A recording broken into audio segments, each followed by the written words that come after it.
बच्चों का मन इतना सच्चा होता है कि उन्हें अच्छे बुरे का फर्क पता नहीं होता।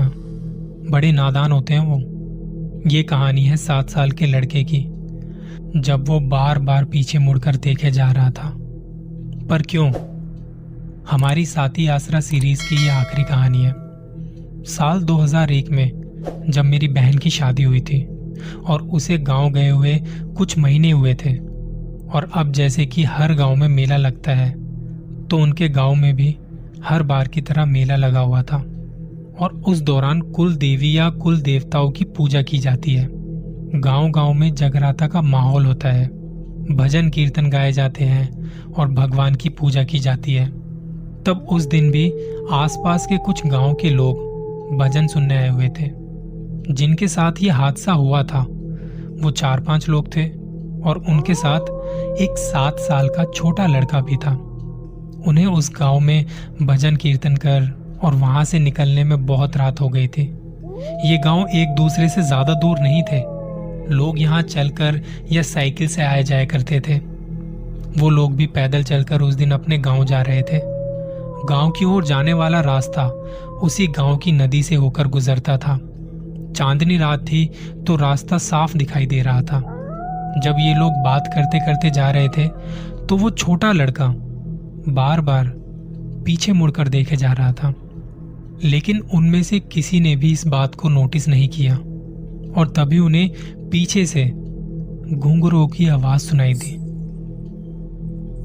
वो सब अपनी जगह पर ही रुक गए। अब वो 4-5 लोग थे तो उन्हें वो आवाज सुन के ज्यादा डर नहीं लगा, लेकिन फिर भी उन्होंने पीछे मुड़कर देखा। उनके पीछे रास्ते के किनारे एक औरत खड़ी थी।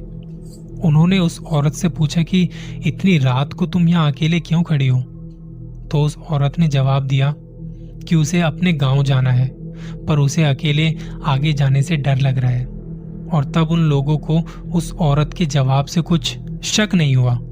उन्हें लगा कि शायद ये महिला भी गांव के मेले में आई होगी और किसी वजह से रुक गई होगी, और अब डर के मारे ये आगे नहीं जा पा रही। उन्होंने उस औरत को अपने साथ चलने को कहा, और वो भी उनके पीछे पीछे साथ साथ पैदल चलते हुए जाने लगे।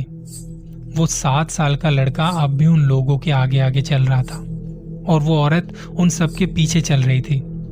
लोग आपस में बात करते हुए जा रहे थे, तो उनका और किसी का भी ध्यान इस बात पर ज्यादा नहीं था। वो छोटा सा लड़का अब भी बार बार पीछे मुड़कर देख रहा था।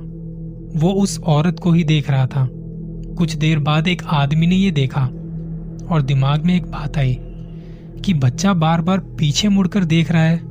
और तब उसने बच्चे का हाथ पकड़ते हुए पूछा, अरे क्या हुआ तुझे? तू बार बार पीछे क्यों देख रहा है? और फिर उस बच्चे ने एक बार फिर से पीछे मुड़कर देखा, और अचानक से वो उसी जगह पर रुक गया।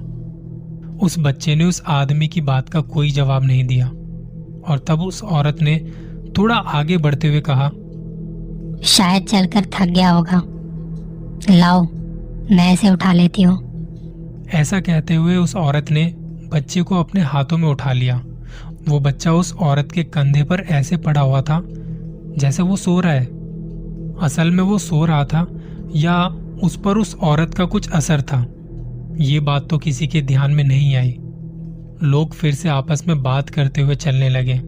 वो औरत उस बच्चे को लेकर पीछे पीछे जा रही थी। थोड़ा और दूर जाने के बाद उसी आदमी ने यह महसूस किया कि शायद उनके पीछे वो औरत अब चल नहीं रही, और उसने झट से पीछे मुड़ के देखा। पीछे देखा तो सारे के सारे लोग हैरान रह गए। उनके पीछे कोई नहीं था। वो औरत उस बच्चे के साथ अचानक ही कहीं गायब हो चुकी थी। वो सभी लोग बहुत बुरी तरह से डरे हुए थे, और फिर उस बच्चे को जोर जोर से आवाज लगाने लगे। वहीं आसपास उसे ढूंढने लगे। समझ नहीं पा रहे थे कि वो औरत अचानक कहाँ गायब हो गई। तभी किसी ने बीच में कहा कि हम नदी के पास वाले रास्ते पर हैं, तो हमें नदी के पास जाकर देखना चाहिए, क्योंकि रात के वक्त नदी में डूबकर मरने वालों की आत्माएं पानी से बाहर आती हैं। उसकी ये बात सुनकर सारे के सारे नदी के पास चले गए। जब वो वहां पहुंचे तब वो बच्चा वहीं नदी के बाहर एक किनारे और एक सफेद परछाई नदी के बीचों बीच उतर रही थी। वो धीरे धीरे नदी के अंदर जा रही थी। उन्हें पता नहीं कि वो बच्चा कैसे बच गया। वो लोग जल्दी से उसे उठाकर वहां से निकल गए। जब उस बच्चे को होश आया तो उसने बताया जब वो उनके साथ साथ चल रहा था तो उसने उस औरत को पानी से बाहर निकलते हुए देखा था और वो औरत उसे बार बार इशारा करते हुए अपने पास बुला रही थी। इसलिए वो लड़का बार बार पीछे मुड़कर देख रहा था। लोगों का मानना था कि साती आसरा या 7 अप्सराओं ने उस बच्चे की जान बचाई है और इसलिए वो आत्मा बच्चे को पानी के अंदर नहीं ले जा सकी। कुछ दिनों बाद उस आदमी ने जहां वो घटना हुई थी वहीं के गांव के लोगों से इस घटना के बारे में बात की तो उसे पता चला कि उस औरत की उस नदी में डूबकर मौत हो गई थी। एक दोपहर वो औरत नदी के पास कपड़े धोने चली गई थी। वहां गांव की कुछ और औरतें भी कपड़े धो रही थी और उनका कहना था कि मरने वाली औरत एक पत्थर पर उसका पैर फिसला था और वो कपड़े धोते धोते गिर पड़ी और वो अचानक से पानी के अंदर चली गई, जैसे किसी ने उसे पानी के अंदर खींच लिया हो। तब उन्हें ना कोई जानवर दिखा ना कोई अजीब सी चीज दिखाई दी, पर कुछ ही देर में नदी के बीचों बीच पानी का एक बवंडर सा बन गया था और उसके बाद वो औरत वहां से ऊपर नहीं आई।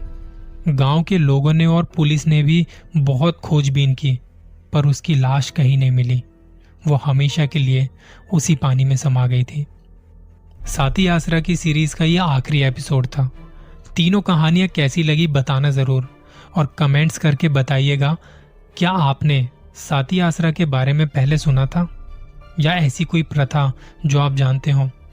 कमेंट करके जरूर बताना और हाँ, अपना ख्याल रखना, कहीं किसी की बुरी नज़र आप पर तो नहीं।